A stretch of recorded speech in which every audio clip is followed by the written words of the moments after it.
Welcome to episode 2 of the ISO podcast. I'm your host Chuck Duru, and on today's episode we had Bursaspor and GB international Abodunrin Gabe Olaseni.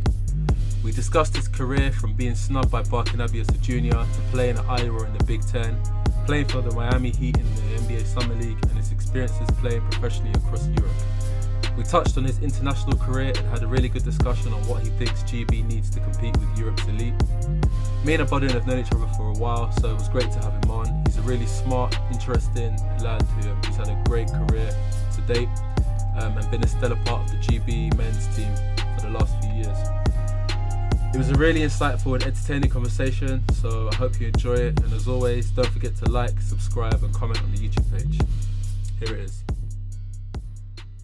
Abodunrin, man, how you doing? I'm good, man. Just chilling. Just obviously trying to listen to the experts, stay indoors as much as I can. Just the usual stuff. Yeah. How's the lockdown then in Turkey? It's not too bad. Obviously, trying to stay in shape is the main thing. But besides that, just chilling with my girl. Just video games, movies, board games. So it hasn't been too bad. But obviously, I want to be outside, out and about. Yeah, no. Don't we all, man? Don't we all? Over here, they're giving us 1 hour a day to do exercise, but less and less people are keeping to the rules. So everybody's just trying to, get out as much as possible, and even we had a lot of good weather, and everybody was out in the park, in groups and stuff, which really, is dangerous for them for the most part. But yeah, thank you for coming on today. So let's start with this season. So obviously you spent the season in Turkey. How do you feel your season went? It was a good season. Individually, I think I did a good job. One of the league leaders in offensive rebounds, field goal percentage, efficiency. So, that's really what I pride myself on. Just trying to be efficient, trying to help the team win. Yeah. But from a team perspective, I think the season got suspended a couple of weeks ago. I think we're tied for 8th right now. So I think we're 8, 9, or 10.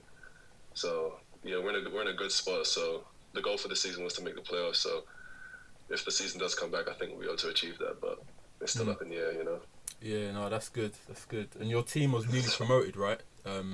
Into the first division in Turkey. Yeah. So obviously we have that underdog mindset from the beginning. Last year they were in the second division. This is the first year in the first division. So we had a good group of guys. Just a bunch of hungry guys, really, which is I think what you need. So I think we shocked a lot of people. Yeah. Other teams in our league who moved up, I think they're looking to move down, and we're one of the ones that are trying to stay in the top 8. And hopefully they get some sort of European competition next year, because that's how it works. I think the top 8 teams are able to play in international competition. So right. We just wanted to make that happen for them, and obviously making the playoffs from the second division would be a huge success. So disappointing that the season is suspended, but if it can come back, I think we'll be able to achieve those goals. Yeah. I think I read that Turkey was one of the last countries to shut off its season. Is that true? And what was the word around shutting down due to the coronavirus and stuff?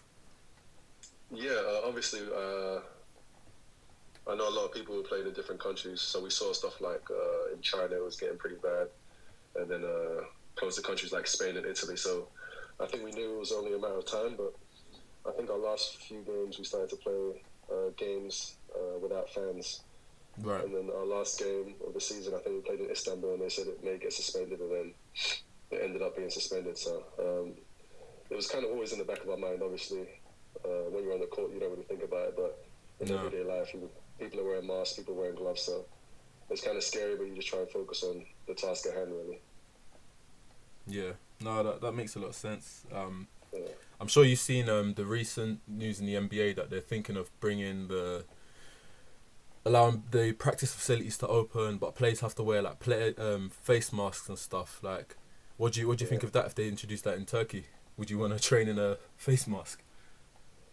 I don't know. I think it'll be weird, but honestly, I just want to get back on the court. So yeah, I think if everything's safe, the curve is flattened. I think if all the guidelines are there, obviously I want to play basketball, but everything else is a bit more important, So yeah. No. We'll see what happens, because Yeah. they were meant to announce whether the league was going to continue or be suspended or cancelled. I think yesterday on the 30th. So, and they just announced yesterday there's going to be a few more days. So, just waiting to see what the word is really. Yeah, no, I mean, it makes sense, man. Like, as much as, we love to play, love basketball and stuff, like, I mean, it's the health of the public is the most important thing, especially, like, the elderly and the vulnerable. But yeah, let's start from the beginning. So you and me go quite way back to the days at Forest Gate, in the summers. Yeah. Seems like a distant memory now, like, those sessions in the youth club with Mike Speranza. But yeah, so you kind of, when did you start playing basketball, and how did you get into it? Man, I don't even know, to be honest. I think I was around 12 or 13. I just started playing in the playground one day. Like, obviously everyone in England, they play football, so they put me on goal, obviously. I tried to do a little bit of track and stuff like that. But Yeah. I don't know. I think one day I just saw some guys just shooting hook shots, and I was like, "This looks fun." And then kind of my whole school just took on basketball. Really, I was always tall. I think I was like 6'4", or like 16. So ended up growing up. Luckily, I didn't want to be like a 6'4" center. I would have been pissed. Yeah, it just worked out well. Really, good environment. People obviously made fun of you for playing basketball, but it wasn't really serious. It was more banter, So, yeah. Yeah, I'm just glad I stuck with it. But I didn't start taking it seriously until I'll say like the age of 14, like taking time out of my day, not just like playing 5-on-5, shooting dumb shots, Yeah. Yeah. And then you ended up your final year in England. You played at Uxbridge College. Yeah. In the under-18 National League. Yeah. And you started the season at Westminster Warriors. What made you make the move? Man, there were just so many talented guys there. Not that there wasn't talented guys at Uxbridge, but I just knew I'd be able to develop a bit more. I think at Westminster they had Ryan Ryan, me, Iliandra, so just like the most talented bigs in England. Yeah. At that time, like legitimate bigs, that could play in the post, that could do a lot of different things. So I think I just wanted not necessarily my own team, but just my own opportunity to shine. Yeah. And I think I was more comfortable with Mike Speranza at the time, so it just made sense. But I went over there for a couple of sessions. It was good. It was intense. Yeah. But I just think I wanted a little more, not even exposure, because it's England. You don't really get in a lot of exposure like you would in the States, but it's just more like, let me go with the guys I'm comfortable with, the guys who I know are gonna put me in positions to be successful. So I think it was a good choice. Yeah, and I think it's a very important lesson. You know what I mean? Like, a lot of guys will see, all the names on one team and think, you know what, I wanna win a championship with these lot, and sort of jeopardize their development for in a sense short-term success. So yeah, I think exactly. I think it's an important message, like, to young players. Like, it's not always go to the team with all the players on it. Sometimes you got to be the standout, maybe not surrounded by so much talent, but at the end of the day, you trusted in your coach. You knew that for your development, that was the most important thing. Yeah, exactly. I think around that time I really started to like research history of the NBA. Yeah. When I was around like 16, and I remember I was watching this TNT show. I think Charles Barkley was talking, and he was like, I can't remember what prospect they were talking about, but he was like, everyone kept on saying, he can really run and jump. He's a good athlete. And I was like, okay, this guy sounds like me. But then the next segment was just like, he was just like, basically, just like shutting the guy down. Like, anyone can run and jump. Like, animals can run and jump. You're just basically a deer. And I was like, oh shit! Like, all I can do right now is run and jump. Like, I wasn't really working on my game. So yeah, I think if I went to Westminster, I would have obviously been surrounded by talent. I think we would have won the whole thing. But I think those first couple of years are all about development. Yeah. No, true. A lot of guys that can run and jump out there, and they end up being just guys who can run and jump. We see that a lot in England. Like, it's true. Like, obviously, I don't know. I think I swear I've just been surrounded by good people as well, because I always have these quotes in my mind, like, Now, obviously, it doesn't matter how big and strong you are. You're always going to go up against someone more athletic. So you have to have the other things. Like in the leagues I played in, I don't think I've been the most athletic big in the league ever, you know. But I'm still able to do my thing just by learning different things like footwork, shot fakes, and not to go off tangent. But I remember I was playing in France. And that league is just full of Africans, bro. Like, not even trying to like, be stereotypical, but it was mad. Like, you have guards, like 5'10" guards, windmilling and stuff like that. I'm like, okay, I can run and jump, but let me just really work on my shot fake, step through. Let me just, because it gets to a certain point where you're not going to be the biggest and strongest, so you have to have the other aspects of the game. So I'm just glad from an early age I was able to develop some things. I'm not saying I'm Elijah one, you know what I'm saying, but just being able to have that. Those couple differences, those couple different moves has helped me out a lot. Yeah, no doubt. So you end up going to Sunrise Christian Academy in the States. How did that move come about, and how was that experience like? Yeah, I mean, it was a great experience. Obviously, everyone wants to go to the States at whatever level, and I was lucky enough to. I think it must have been Mike Speranza, because he helped me out a lot back in the day, because I went to Monarchs, and that was really good. Obviously, everyone knows the story. Well, not everyone knows the story, but Bark and Abby didn't want me. I was so pissed, bro. I remember, like, it was one of the last days of secondary school. I went to Leytonstone. I don't know if you heard of it, but like I was one of the main guys at basketball in the school, and I just remember walking into the gym, and everyone was like, "Oh, how did it go?" And I was like, "Yeah, it went well. Like my workout." Back then I was like imagine like Chris Bosh. Yeah. But like 10 inches shorter, so I was like 6'3", dreadlocks, skinny as fuck. So obviously they probably didn't think I'll be a post player. Right. But they didn't want me. But the funny thing is, you know, Lloyd Gardner, he's one of the GB assistants. So every time I see him, I was like, you could have had me. And he's like, yeah, we fucked up. So I always give him shit about that. Going back to your question, it was just a good experience. My experience helped get me there. We had a lot of good guys on my team. We had Buddy Hield, who went to Oklahoma. Buddy Hield was on your team? Yeah, Buddy Hield was on my team. Oh, right. I was a senior, he was a junior, so... Oh, okay. Obviously, everyone knows his story. Contender. We have a lot of really good players, so... It was the first year of, like, the international program, so... We all stayed in the house. We all stayed in the house on campus. Nigerians, Slovenians, French guys, obviously me. Yeah. And we used to call it IHOP, the International House of Pain. What a name. Over there. Yeah. It was madness over there. But yeah, it was a good time. And obviously, I was lucky enough to get recruited to Iowa. I had a couple other teams come at me late. Mm-hmm. But they were the first ones to really believe in me, you know? So I think it was an easy choice to go there. Yeah. Going on what you said, you end up committing to Iowa, playing there for 4 years. What was that experience like, you know, playing in a power conference in the States? Oh, it was good, man. I think every day was just like inspirational, because we had a lot of good guys on my team. I think the main thing is just the coaching staff. They never gave up on me. They always believed in me. And I speak to them still to this day. So that was just it was a great experience. Just every year playing against just talented guys, really. Draymond Green, Jared Sullinger, Cody Zeller, Oladipo. Just seeing all these guys just develop over the years, and just knowing that you could have the same development if you put in the work, you know? Yeah.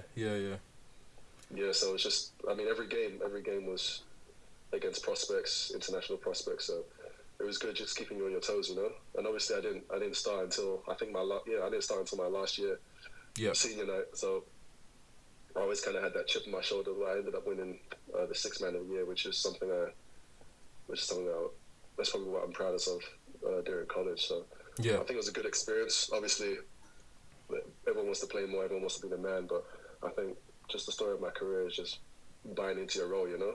Like, a lot of times during practice, people are like, oh, you can actually shoot threes a little bit. I'm like, yeah. He's like, why don't you shoot it? I was like, I don't really get paid to shoot threes, you know? Like, I'm gonna do what they want me to do consistently, and then once I start doing that, then they'll give me a little more leeway to shoot the little mid-range and Mm-hmm. I don't know. I see myself as more of a point center. All these coaches are holding me back, but Hey, listen, they need to free you, man. They need to free you. They need I'm, to I'm trying to tell you. listen. One day, just get it off the rim, and when the point guard puts his hand out, and says, "Yo, pass the ball," wave him off, man. Push it down yourself, You know, man. I think the only way that's possible is if we're up 30 at home with like a minute left. Yeah, nah, last thing you want to do is do that and turn that shit over, man. Yeah, I'm not trying to be on international Shaq. Nah. But yeah, what was it like living in Iowa? Because like, it's not, it's not one of like the big states of America. You know, I think it's like obviously Middle America, and as a person of color, you kind of hear a lot of stuff about that sort of side of America. But having lived there, like, what was your experience like living in Iowa? I mean, because I went to Sunrise Christian in Kansas, so I was kind of used to the Midwest. Obviously it was cold. And the weird thing is, it was cool. It was really cool, but at the same time, I'm not a typical African American. Like people see me, they know I probably play basketball, so they're not going to treat me the same as everyone else. Or treat me better than someone else. So I had a good experience, but I can't say that's everyone's experience. Yeah. Because obviously people deal with different things, and I just think I'm blessed enough to be able to play basketball. So my perspective on life isn't the most typical. Because people could treat me a little differently because they know who I am, or they could treat me like good or bad. I stand out, So, but for the most part, it was a good experience. Never really dealt with anything too crazy. No really bad experiences in terms of racism, but I mean, it was a good time. 4 years, obviously. During the 4 years, it felt like an eternity, but looking back, it was just like a blip in time, Yeah. I feel as though I was just a freshman getting to know everyone, and then before I was graduating and trying to become a pro. So yeah, I mean, it was a good experience. Obviously, basketball was very important, but educational-wise, I got my degrees, which was very important. Yeah. So yeah, I think for the most part, it was a good experience. Just building those connections, building those relationships, and obviously I still speak to all those guys today. So yeah, I think it was a good experience. Cool. So you graduate from the University of Iowa, and you end up playing in the NBA Summer League for the Miami Heat. Talk to me about that. Like, how did that come about, and what was that experience like? Yeah, it was a really good experience. Obviously, after I graduated, or before, I can't remember how it worked, but I signed with an agency, then I went straight into pre-draft workouts. I think I had like 20 workouts with different teams, which was obviously a great experience, just traveling the country, playing basketball. And then I think I had my best workout with Miami, but they ended up selecting someone else in the second round. And then they called my agent, and they were like, they want me for their summer league team. So I was like, let's do it, And then I think for the first, because a few years ago they used to do Orlando and Vegas. Yeah. And some teams played one, and some teams played the other, but we ended up playing both that year. So there was a guy in front of me called Willie Reed. Yeah.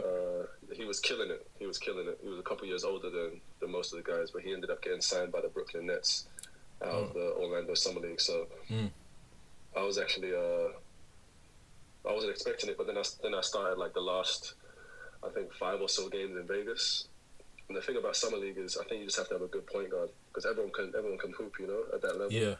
But you just need someone who's going to pass you the ball. And I had Shabazz Napier on my team, and it was around the time where he was with the Heat. I think he had a guarantee like 3 or 4 years, and he just told me, like, before every game or before every practice, like, if you're open, I'm gonna throw it. Like, I don't need to like hog the ball. So I was just like, okay, shit, let me just do my game.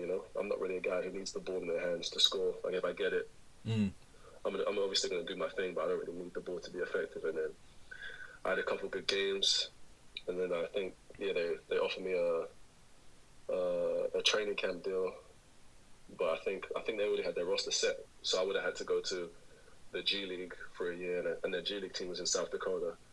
Ooh. So I wasn't really. I wasn't back to Middle America. Yeah, exactly. So I didn't really want to do that.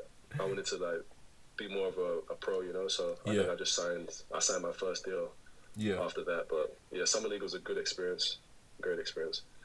How would you then compare, like, in terms of the standard of playing at the University of Iowa and then making the jump and playing in the summer league? How would you compare, like, the standard? I think just every level you jump up, there's just better athletes. Yeah. Not necessarily just jumping high, but just the foot speed, the versatility. So I think just everything went up a level. It wasn't really too organized because obviously you got like 15 guys from different parts of the world coming together for 2 weeks and having to put in plays and stuff like that. But I would say it's definitely a better level, but the execution wasn't as good because obviously in college you're with the same group of guys for X amount of years. So yeah, that's the main difference. Do you get paid when you play in the summer league, or is it sort of like an expenses thing? I think you get a hotel. I think they put us in hotels, and then we just get daily per diem. I'm not sure whether it was the same as NBA players. Right. It probably wasn't. I think it was like maybe like I can't remember what it was, but I know someone telling me like NBA players get like $400 a day or something. Jeez. On the road, and it wasn't that.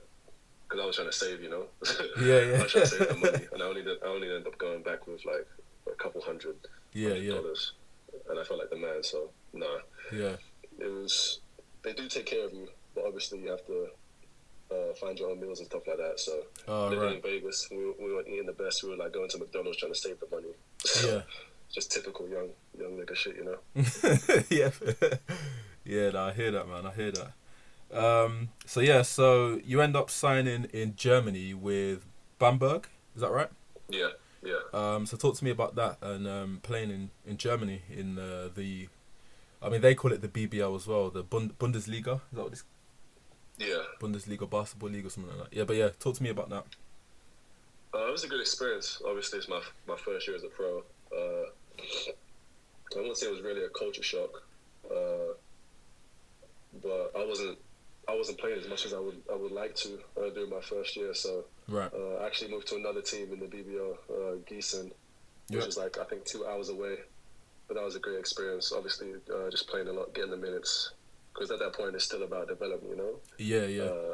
I've only been playing for like 10 years at that point, so just it was just a good experience to get the reps in. Obviously, played in the first league of one of the better leagues in Europe.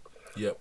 It's always exciting, and every game we were right there. I think we actually ended up finishing 1 point out of the playoffs or something crazy like that. So we were just right there. But yeah, great group of guys, coaches that really believed in me. So yeah, my first year was a good experience for sure. Yeah, I think it's with Germany because I went to Germany when I was I think 17 for like a tour. We were hosted by Alba Berlin. So they picked us up in their nice little Mercedes minibus. We got to use their practice facility, and they gave us free tickets to watch their BBL team play in the Euro Cup. So it was I remember being obviously being 17 and really experiencing. I think that was my first experience of like European basketball, like seeing it. And like I never thought, you hear about Spain, you hear about France, you hear about Russia, you hear about all these big countries, but Germany's league's legit. Like that felt like I was at an NBA game. I think there was like 16,000 people at the O2 World. I'm guessing if you played Alba, you would have played there. But yeah, it was. I think Germany's like it's a really, really good, great basketball country, and not really talked about as such. They've year on year they've got players going to the NBA. You see like what's the guy's name from Dallas? I forget his name. Kleber, I think his name is. Yeah, Maxi Kleber. Yeah. Dennis Schroeder. Obviously Dirk. They've got Daniel Tice from Boston. Like they've got just a history of just producing a lot of NBA players. But yeah, no, that's interesting, man. That's interesting. Did you play against Alba? Yeah. I think my last game of the season we played at their place. Yeah. What was it like playing at the O2 World? Was it crazy? It was pretty crazy. It was the last games before the playoffs, so everyone was going a little nuts, in anticipation for that. But yeah, it was just a good experience. Obviously, you want to end the season with a win, but it was just playing in those atmospheres. You can't really leave anything on the floor, So it was just a whole lot of fun. Yeah. So from Germany, you ended up playing in France. Is that correct? Yeah. So what was that like? It was good. Like I said, there was just a lot of athletes, a lot of versatility, and just a more up and down game. You know, I think Germany's more slowed down, more methodical, more offensive sets and schemes and stuff like that. And France was just a lot more read and react. Go out there and just try and score as much points as possible. So I think I adapted pretty well. My numbers were pretty good. It was nice to see just another country, you know, another style of play, just to continue to develop. Yeah. Do you feel like the way you play, you suited France better or Germany better in terms of like playing style? I'm not sure, because Germany had a lot of bruisers, you know, like 7 foot, like just humongous guys. Yeah. But with those guys, you just kind of have to use your quickness and just outrun them. Yeah. But in France, I think guys are more similar to me, more like the 6'10"-ish 5 men that just screen roll, stuff like that. So I'll say probably more France, but I think I had success in both leagues. Yeah. It's interesting. And then you ended up going back to Germany and signing with Wolfsburg. Is that right? Yeah. So yeah, what was that like playing there? It was cool. It was from my first coach in Germany. Was actually the coach of Wolfsburg, so he was talking to me during the previous season about how he wanted me back. So I think it was an easy transition. He believed in me, which is really what you want from a coach. So yeah, we had a few conversations, and I just felt like it was the right decision in terms of having the opportunity to showcase what I can do and playing in a good league again. You know, so we just had that comfort level. And then you ended up playing in the FIBA Europe Cup. Is that right? Yeah. And did pretty well getting to the final. What was it like playing in the FIBA Europe Cup, and how would you compare like the level in comparison to the domestic league? Bringing up bad memories, man. Yeah, we ended up Sorry. We ended up losing in the finals. Obviously, at that level or of that part of the tournament, there was more points. So I think we had to win by like 7 or something, and we ended up losing by like 3. So it was pretty crushing, but it was a good league. Obviously, when you play an international competition, it's a little break from practice, but obviously it's another game, so you kind of give and take when it comes to that. But it's good. Just being able to travel with the guys, obviously going to different countries, staying in hotels, that camaraderie kind of builds up pretty quickly, you know, because it's kind of just, however many guys shot, like 15 guys. It's like you against the whole country, you know, type of thing. So it's always good in those environments. In terms of the competition level, some teams were good, some teams weren't as good. But I think just like in anything, like in any sport or anything in life, like the further you get to the finish, the harder it gets. So we started playing better teams when we got closer to like the playoffs. So yeah, it was definitely a great experience. Cool. What do you think of this, the whole playing a 2-legged final? Because I personally think it's crap. I don't know. Obviously, if we're on the winning side, like if you blow out a team by 20 and they have to come and beat you by 21, it's kind of pointless, you know. I'd rather do like a best of 3. Yeah. That'll be a lot better. Yeah, so I think that makes more sense. Or just do a one and done in the final on a neutral floor. I don't see the point of doing because they do that in the BBL. They do the whole aggregated score, but then in the final's always neutral, one and done. And having a 2-legged final I feel like it kills the vibe a bit. Do you know what I'm saying? Yeah, exactly. Because anything can happen in like one game, you know. A guy can get injured, or I don't know, just weird circumstances can happen. So I think it's more fair to like be a best out of 3 or 5. Because usually in those situations, the best team wins, you know. Like anyone can like have a hot shooting night once or twice, but to consistently beat someone 3 out of 5 or 5 out of 7, I think that's a lot more fair. Yeah, no, definitely, man.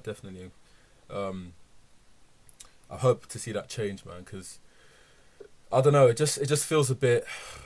I don't know, like just doesn't really make sense having a two-legged final. And I think in the EuroLeague they do the final four where it's just one and done from the semi-finals, maybe the quarterfinals, and also like having it at one venue. I think it does. One, it's good for the city, the host city. I guess you could argue, from a financial standpoint, playing a one leg here and one leg away, it kind of helps both teams because obviously you'd lose that revenue you'd get from the game. But then on the other hand, it's like if one team batters one team in the first game, what's the point of watching the second game? Do you see what I'm saying? Like, you kind of So, but yeah, I think, like you said, it just like anything, it always comes down to money. Like both teams want that ticket revenue, those sales from the home game. So yeah, hopefully it changes. But if it comes down to stuff like that, I don't think it'll change anytime soon. No, I don't think so either, to be honest. But who knows, man? Who knows? This coronavirus might make these big federations change the way they do their business. But yeah. So going away from your professional career, let's talk about your international experience. So you were quite late to the international scene. You never played for GB junior team, is that right? No, I didn't. I think I was at college during those years, so I kind of just wanted to do the whole development thing during the summer, Yeah. Did you feel like you were overlooked, or was it a case of you just, you were focused on playing at Iowa and that was your sole focus? I think a bit of both. Like usually guys in England, I don't know what it is with us, but we always feel like we're underrated, we're the underdogs, Yeah. I think it's just our mindset, So yeah. I think I got cut from an under-18 team. Yeah, I did. I got cut from the under-18s England team. And everyone is, whenever they get cut from, like, I'm not doing it again. Blah blah blah. Yep. Fuck this. Yeah. So yeah. I think then Joe Prunty reached out to me, and obviously he was a new coach I never had before. And he's just like, I could help the team. We have a good group of guys going into I think it was the qualifiers I played in first, the Eurobasket qualifiers. So I was like, I might as well give it a chance, and then I ended up playing well. We qualified, so yeah, it was a lot of fun. I think GB's always had a good group of guys. Yeah. Consistent guys, so it's always fun, and I want to play with those guys. Yeah. And then quite recently, you had the Eurobasket qualifier against Germany. Really, really good game. I had practice that night, so I had to keep on, checking my phone. And it was really good to see that you guys won. Talk to me about that, playing, obviously having played in Germany, playing against Germany. What was the game like for you? It was good. I don't think I had my best statistical night, but I helped out where I could. Guys like, I think, Ovi, Mockford, Luke Nelson, Miles, those guys really stepped up. So it was a great win, much needed win, especially we want to qualify for the next big tournament. But I knew a couple of those guys on the team, on the German team. So obviously it's the banter back and forth, talking before the game. So yeah, it's always fun. It's always fun competing against guys. Obviously playing against like some of the friends you grew up with. That always gives you the extra edge to try and beat them. So yeah, like I said, I'm just glad we got the win, especially against them, because I know I would have heard about it a shit ton on Instagram after. Were they trash talking in German? No. They know I didn't pick up any German, but some of the guys are just talking to me, like catching up during the game. So. Oh right, okay. Yeah, it was really fun. Yeah, no, it looked like an awesome game, man, and I think GB should hold more games in Newcastle. I don't know what your experience is like, playing up there. I'm guessing that was the first time playing up in Newcastle and getting. Yeah, that was the first time, but it was crazy. I can't remember what day we played, but I know it wasn't like a Friday. I think it was like a Sunday or something, and it was still like packed. People going crazy. So yeah, definitely more games there. Obviously, everyone wants to be in London, because I think most of the team are closer to London, but the atmospheres are like they were in Newcastle, where I could definitely see us playing games there again, because those fans were crazy. I think they're usually like that as well, because I remember I've watched a few BBL games this year on YouTube, and the fans are kind of crazy. So it was good to have that same atmosphere. Yeah, no, I mean, I went to university there, so I used to go to see the Eagles play every now and then, because I used to get free tickets and stuff. But yeah, no, those Geordie fans, when they come out, they really come out. Like, and Newcastle sells out any big fixture they have, they'll sell out. I remember when I was up there, when they used to play Leicester, like that game, you'd get like 3,000 people at what used to be their home court, Sports Central, and like you'd get, it's almost like a European football match, like the way they swarm and swear at the other team, and like they really do get behind their team, and like you said, I think it's a trade-off and it's a tricky one for GB basketball, because I don't think you're going to get that kind of atmosphere in London. Well, you definitely won't get that kind of atmosphere in London, and you won't get that kind of atmosphere in other teams, but also you don't have, you've got the Copper Box, and, from a financial standpoint, that's an arena that holds, over like 6,000-7,000 people. So whilst London has the potential, I think that atmosphere in Newcastle, I can't see you getting that anywhere else. Not just for GB, just in general, in basketball general, like it's going to be very hard to compete with that. So like, and I'm sure as a player, it helps, if you feed off of it, the energy of those Geordies, you know what I mean, like. Yeah, but, and the thing is, they're like smart fans too, they're not just drunk idiots. Like they know what's going on, they know what needs to happen. They what a defensive stop means, what a big score means. So yeah, like I said, just great atmosphere, but. I'm gonna have to say, man, London. I think I played the Copper Box a few times. Yeah. And it was good. It was good. Yeah. Obviously, you want to play a little closer to home, so hopefully we can. I think in one of our next windows it's a home and home, so maybe we can do one in Newcastle, one in London. Yeah. No, that would make a lot of sense, to be fair. So staying on the topic of GB, what do you think the GB team or setup is missing in order to be able to compete with the European elites? Because obviously you've played in the team for the last few years, and it seems like we're getting closer and closer to being, a real force in Europe, but it also seems like we're far away at times as well. What's your thoughts on that? Yeah, I think it's kind of like you said. There's some moments where we feel like we're right there, like in the previous window, but then there's other ones where we just have some bad losses. I think just consistency is the most important thing, Mm-hmm. Obviously, there's so much talent in England, but I think if we just continue to keep bringing in the same core group of guys, the same coaching staff, and just the same from top to bottom, because I'm not really sure the names of the positions, but like every time I look at Hooks Fix or England basketball or anything like that, there's always someone replacing someone, or just madness like that, So I think just having consistency, because you see on other European teams, they may not be able to get their main NBA guys there, but their high-level European talent always shows up.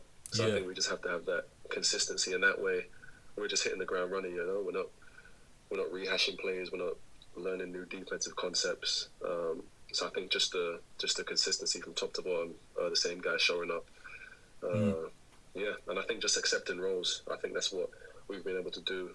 Like just guys understanding that you're not necessarily gonna have the same role you have at your club.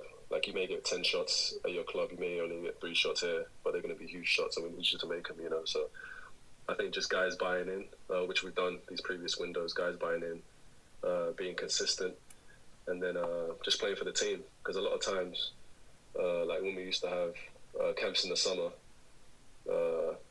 as it gets later and later in the summer, guys haven't been signed yet, so they're kind of like, I need to play well to get signed, for a European team or something like that. So they may not necessarily play selfishly, but not necessarily play in the correct way that the team needs at that moment, buying into roles. So I think with these windows, guys are coming from situations where they're already established on a team in Europe, with the February and November windows. So I think those 3 things, just consistency from top to bottom, guys buying into their roles, and I think just playing for the team. I think we're moving in the right direction. Yeah, no, I agree. Just of what you said, that just from obviously as a spectator and from what I see, it looks as though sometimes that chemistry seems to be a bit of an issue, and I'm not sure if that's continuity, or I'm not sure, what you said about guys sort of playing for their next contract, if that's sort of the issue. How do you feel the chemistry is within the team? I think it's good. In terms of chemistry off the court, everyone, or just a group of lads, there's always good banter among the guys. And then on the court, I think we're a really good group of guys, so we don't want to step on each other's toes, Yeah. So like, I know what to do in a certain situation. The other guys know, but because we don't want to step on each other's toes or get in each other's way, by trying to, it's weird to explain. Like by trying to avoid mistakes, you make them more. Yeah. So I think just thinking less and just understanding that we're all high level basketball players. We all understand the game. Yeah. And we all just have to stick to the same message, I think the coaching staff have done a really good job of explaining what each of us individually have to do. And I think just if guys buy into that for, 10 days, we get results like we did last time. But at the same time, we just need to... It's weird, like because there's 5 guys on the court, if 3 of us do one thing and 2 of us do another thing, we're going to fuck up. But if we all fuck up together, then we can kind of make it work, So yeah, in a weird way, yeah. In a weird way, you know how basketball works. If one guy isn't on the same page, it messes up the whole thing. But if we're all on the same page, even if we do mess up, we understand that why they messed up, and that the help rotation comes and stuff like that, So I think just having one brain is just the main thing that's stopping us from being one of those European powerhouses, I think. Yeah, and I think the frustrating thing as well is like you said, the consistency being a bit of an issue. Like I look at the makeup of the team, and like for example, if you remember, Tariq Phillip, great player. Yeah. I played against him when I was in the States in prep school. Really, really good player. Watching him with the GB team, knowing how good he was, I was kind of surprised, like, why he didn't play more when I first saw him. He was in the team. And then I kind of thought, does he mesh well with the team? I don't know.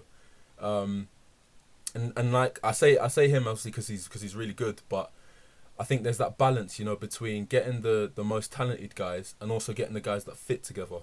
Do you see what I'm saying? And I think, I personally feel like that's part of GB's problem. It's like, there's a lot of talent, but it's a jigsaw at the end of the day. It's like you got to get the right guys who play well together and the guys who are talented. Do you know what I mean? But yeah, I don't know what you think about that. I don't know. I'm kind of a weird player. Like I can play with anyone, Yeah. So I'm not really focused on the roster. Yeah. But in terms of Tariq, I played against him this year. Yeah. Obviously, we could use talent like that. Yeah. Obviously, there may be different circumstances why he couldn't commit, because he does play in a higher level in Europe. He plays in the Euro Cup, so that may have something to do with it. But in terms of the talent and the compatibility of players, I just really leave that up to the coaching staff. Obviously they know the game. They know what situation they want players to be in. So I think it just comes down to them, because at the end of the day, I'm not trying to be a GM. I'm just trying to be a player. I'm just trying to be out there with 4 guys who are going to be able to get a W. So I think the coaching staff for the most part have done a good job selecting talent. But at the same time, it comes down to the players just going out there and just getting the job done. Because if we would have won some of these close games, I don't think a lot of these questions would have come up in our community. Whether the talent fits together and stuff like that. Because at the end of the day, winning solves everything. So that's facts, if we would have won these games, people wouldn't really be talking about does Gabriel fit with Luke? Does Teddy fit with Ben Mockford? It's just like, okay, these guys got the fucking job done. Let's go to the next window and try and do the same thing. Yeah, no, you're right, man. I agree. Like you said, like winning solves everything. But yeah, I definitely think the future is definitely bright for GB. Not just with the current guys, but the guys coming through. You've got guys like Cameron, Hildreth. You've got a few other the young guys who are coming into the setup at the junior level, and will be playing at the senior level. So yeah, in terms of your plans for the future and like post playing, do you ever think about that, and like what's your thoughts? Man, I mean I do, but at the same time I'm trying to focus on the task at hand. But anytime I have free time, I always like jot stuff down, like ideas or stuff I want to do. Obviously, I went to school for literature and journalism, so I have an interest in like writing stories. Yeah. But I just need to focus my ideas on whether I want to go into like writing or some sort of audio. I don't know. I'm at the point where I'm lucky enough to have free time. I'm lucky enough to be able to have just stuff pop in my head that I think I could do, but definitely something to do with writing, whether it's children's books, novels. I don't know. I'm just very interested in writing. I've kind of gotten away from it these past few years, but that's something I definitely want to focus on. Other revenues of income, you know. That's the main phrase of 2020. Multiple streams of income, you know. Yeah, that's the phrase right there. Yeah, no, I mean that's great, man. That's great. I think I think as a basketball player, you know, someone who's had a really, really unique career, I think you would have a lot of stories to tell. You know what I mean? And you know, it's platforms like this. Like I hate reading and I hate writing. You know what I mean? But I love talking. You know what I mean? You know what I mean? Anybody that knows me, I'm a chatterbox. You know what I mean? I could talk for hours, but I think having that sort of medium, that outlet to kind of, you know, express yourself and to document your life and the stuff you're interested in, I think is important. And also it lets people get to know, you know, you other than just the guy who gets a double every outing. Do you know what I'm saying? And like building your personal brand, which is something I had an episode with Temi Fagbenley. Okay. And we spoke a lot about, you know, like your like personal brands of like basketball players in the UK and how I feel like there's a disconnect, you know, between the fans and the players. Do you know what I'm saying? I feel like we all know, you know how good you are on the court. You know, we know where you're playing. You know, we can go on Eurobasket and find out what you did your last game. But it's like, for example, if you were to write a book and put a book out, you know what I mean? You're gonna have to, you know, market that book, push that book out to your fans, to people who know you, and like that's all part of, you know, not just being an athlete, but being more than an athlete, being a business. You know what I mean? You know what I'm saying? Yeah, exactly. Yeah. So thanks for coming on. Do you have social medias that you want to plug for people who might want to follow you? Oh man, I'm kind of boring on social media, but it's both Twitter and Instagram. AG Olaseni. Yeah, that's both my handle for Instagram and Twitter. So follow me if you want some inspirational quotes, black and white pictures. Yeah. It's a few of those, you know. Yeah. But yeah, thanks again for coming on. And yeah, all the best for your career. Stay safe. First and foremost, don't go out if you don't need to. Yes, sir. But yeah, man, thanks for coming on. No worries, bro.